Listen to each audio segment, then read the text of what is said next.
नमस्कार दोस्तों, आज बात करने वाले पावर स्टार पवन सिंह के बारे में। जी हाँ दोस्तों, उसका 29 नवंबर को एक गाना रिलीज किया जाता है। जी हाँ दोस्तों, अभी आप लोगों को पता होगा कि हाल ही फिलहाल में इसका एक गाना रिलीज किया गया था, जो गाने का नाम था आहो राजा। जी हाँ दोस्तों, वीडियो आहो राजा।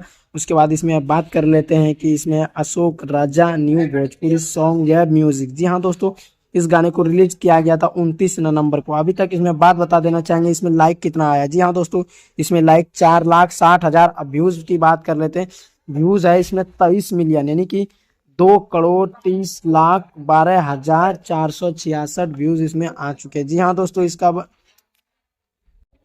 जी हाँ दोस्तों, आप लोग को बता देना चाहेंगे इसमें सिंगर कौन है। सिंगर है पावर स्टार पवन सिंह। उसके बाद ड्रिंका बंका। बात कर लेते हैं इसमें म्यूजिक किसने दिया है। म्यूजिक दिया है, म्यूजिक डायरेक्टर है इसका प्रियांशु सिंह। लिरिक्स की बात करें तो प्रिंस परदेसिया। उसके बाद बात कर लेते हैं मैनेजमेंट इस गाने को किसने किया है। जी हाँ दोस्तों, मैनेजमेंट क्या है, अमित सिंह। और बात कर लेते हैं एडिटर की, तो जितेंद्रा जीतू ने किया है इसको एडिट। उसके बाद बात कर लेते हैं इसको आखिर फोटोग्राफी किसने किया है। जी हाँ दोस्तों, फोटोग्राफी इसको किया है। चलिए, ये न्यूज़ आप लोग को कैसा लगा, धन्यवाद।